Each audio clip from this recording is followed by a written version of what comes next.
Hey everyone, this is Kai from WCEC, and today we'll be looking at Shadow Paladin, the last clan for Phantasmal Steed Restoration. We've got 4 decks lined up for you. We've got my deck from very similar to the VMC deck list with some changes, so we'll just go through that a bit, talk about why I've made those changes. We've got a PBD control list that pretty much just, it's Seiji's list that him and Ryan Kai have been playing, and won't go through that as much. I'll just show you the list, talk a bit quickly about it, and then link you to the big article that Seiji has that talks all about this list. So if you're interested in that, go for that. And then we'll look at the lists that came second at Singapore and first place at Philippines, and just talk about why they've built it that way, my theory on the specific cards that are chosen. Alright, so let's start off with my list. You can see this is very similar to the VMC list, except that I've added a 4th Danger Lunge, and I've added a Dark Bond Trumpeter. Now, the cards that I've removed were a Fallen Dive Eagle and a Connell. So the Fallen Dive Eagle, this is the PR that we've got in English that's pretty hype. It's when your opponent's rearguard attacks and you intercept with this card, that battle just does not hit. So it's pretty much a very nice intercepting perfect guard. And reason why I've taken this out, because 1, it's a 5k, and 2, most of the times it's just a 5k guard. Okay, so in a tournament where you're against a lot of good players, this card kind of serves as a nice, hey, checkmate, bro. You gotta attack this card first, or I've just negated or shut down a lot of your plays. But a lot of the times when you're not against all these good players, or you're just in a general big Swiss tournament, this card just basically reads, this is a 5k card, it's got 5k guard. That's it. So its usefulness kind of decreases a lot. So I've cut this down by 1 to add this Dark Bond Trumpeter in. It's an old card, and what it does is just gets you in the main. That's pretty much what it says. And it's pretty nice when you ride this. It still gets power when you call 5k cards down. So overall, pretty decent. Makes it more consistent for you to pull off what you need the most, which is your mains.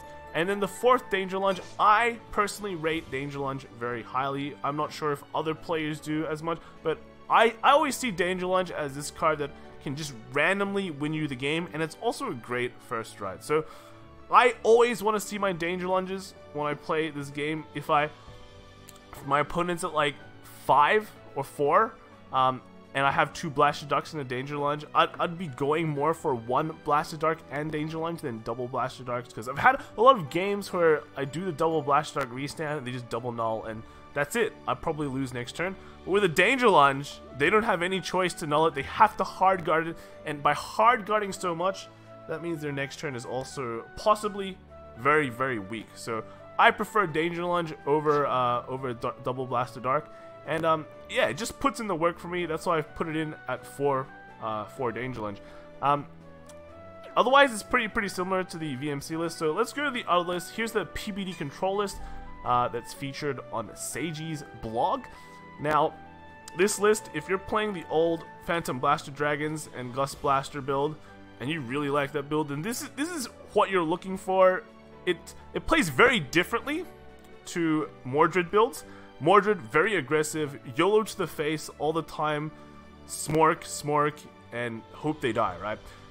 PBD control is more about controlling opponent's field with PBD and controlling opponent's damage with PBD and Gust Blaster and with crits, and overall just making sure your opponent cannot do anything. They're not able to use any skills because they don't have counterblast, and you slowly grind them out and kill them. Or you can kind of switch it up.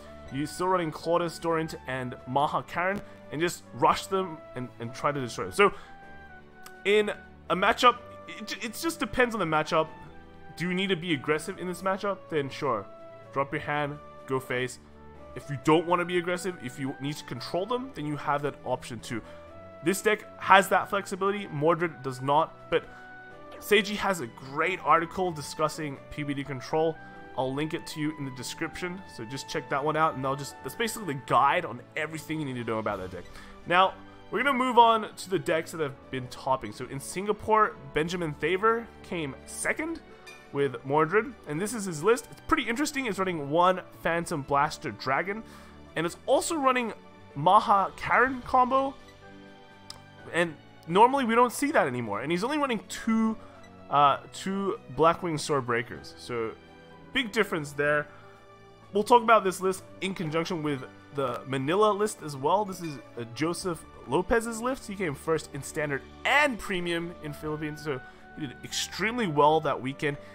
You can see he's also running this 1 Phantom Blaster Dragon, and he's also running Macha Karen as well as Claudus and Dorint, and he's playing both of the aggressive picks, and he's gotten like 1 Blackwing Swordbreaker and 3 Nemains, so a really strange setup there. We haven't seen something like this much before. Normally when we see Nemains, it's always at 4, and then Blackwing Swordbreaker, people love this card, so it's usually ran a bit more. So let's talk about the philosophy behind 1 Phantom Blaster Dragon. Now, the easiest way to understand 1 Phantom Blaster Dragon is that there are numbered cards for Phantom Blaster Dragon, and to play 1 means you can flex really hard, and it feels good. But let's talk about another scenario, right? So, what are some really bad matchups for Mordred? One of them that stands like way out is Murakumo. If Murakumo is able to get that grade 3 in Soul, your field goes bye-bye. And if you do not, like, the new Mordred build does not interact with their opponent's field much at all. Okay, so when Murakumo can just sit there and do his thing, they field wipe you and then bash you with huge columns, and they just don't care. They just sit there and laugh at you. And the only way for Mordred to really interact with that is to go face and kill them to 6 as fast as possible. And that sometimes just doesn't happen. All right, it just doesn't happen. Most of the times it probably doesn't happen too. They wipe you and you're done, right? So one of the ways you probably want to interact with this is a Phantom Blaster Dragon. If you sack 3 of their cards, you sack 3 of your cards, your field is usually going to go away anyway, right? So if you sack 3 of yours, sack 3 of theirs, it's harder for them to really get that field back compared to you, because you can operate off a lower field count, but they can't. They want to get as many cards on the field as possible to make big numbers and then just bash you out of the game. When they can't do that, that's interfering with their game plan. Then you can start getting, you can just make another field with your Nemains or with your like Mahas and Karens, and then just push back, because you have forces. So you're playing Force 1. You don't need a back row to function. You just need to place cards down and then just hit them hard and hit them fast.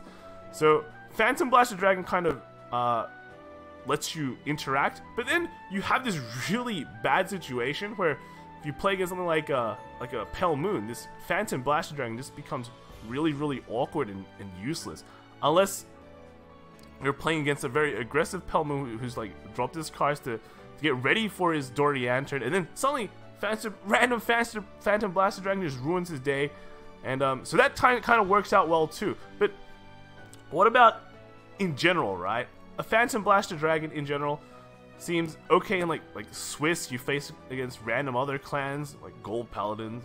You'll definitely see a random Gold Paladin somewhere, or Aquaforce, or Dimension Police. That can put in some work, but at the same time, a Danger Lunge is okay too.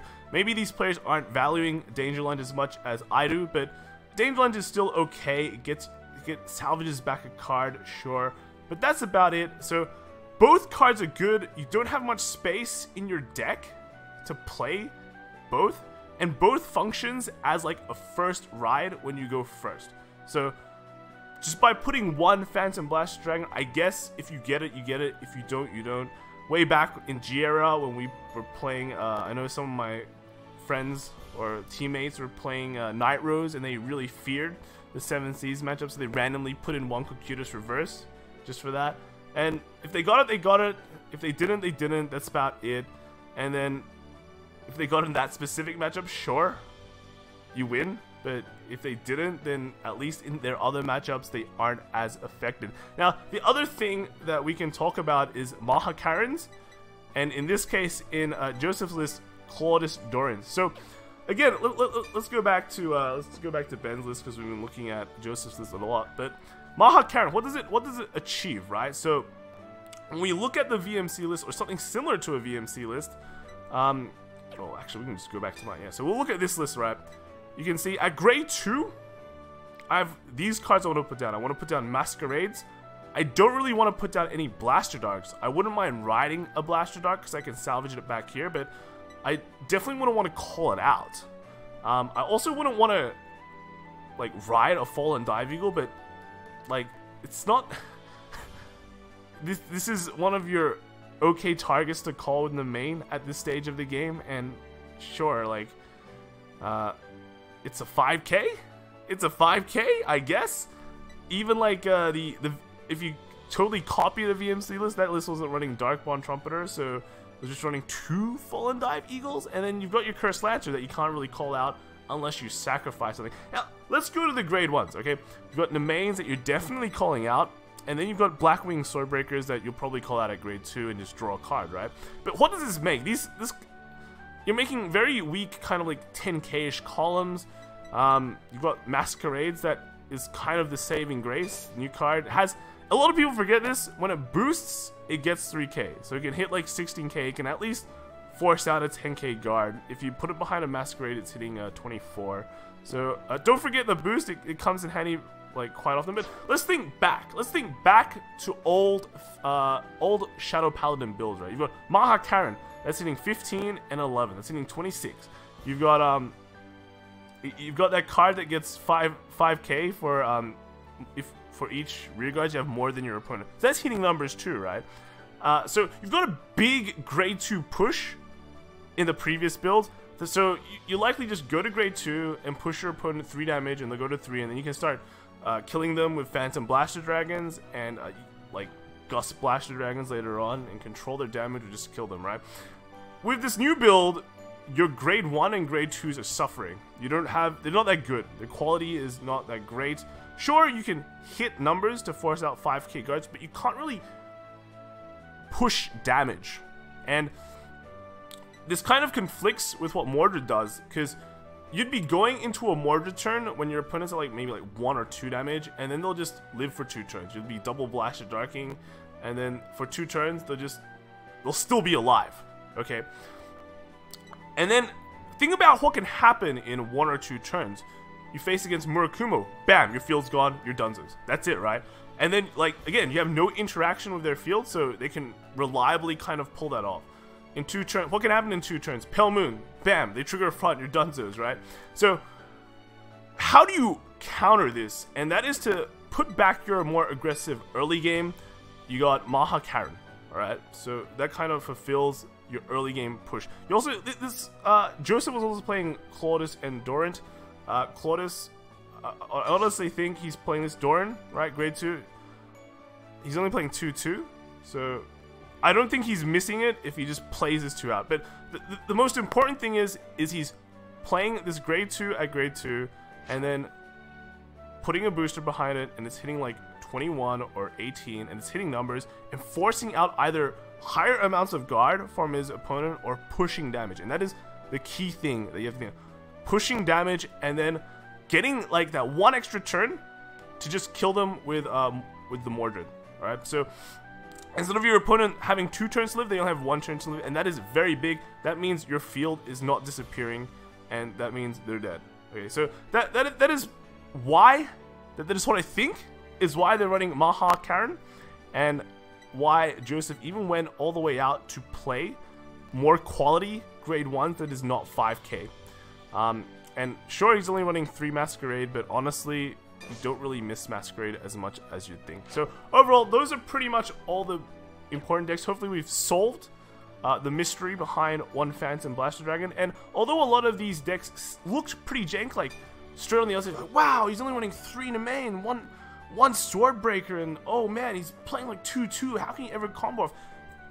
Just think a bit more, think a bit more deeply, and then maybe that's why they've gone this direction, to try and at least close out those games against some of the biggest decks in the format right now, Pale Moon and Murakumo. So hopefully you guys like this video. Luckily, Cardfight EX does have the next set coming out, Raging Tactics, for Mega Colony and Tachikaze, and there's also Spike Brothers. So we might go through that with this if the tool is good. Hopefully you guys like these new series of videos that we did for this set. So see you guys in the next video, and yeah, see you then. Bye.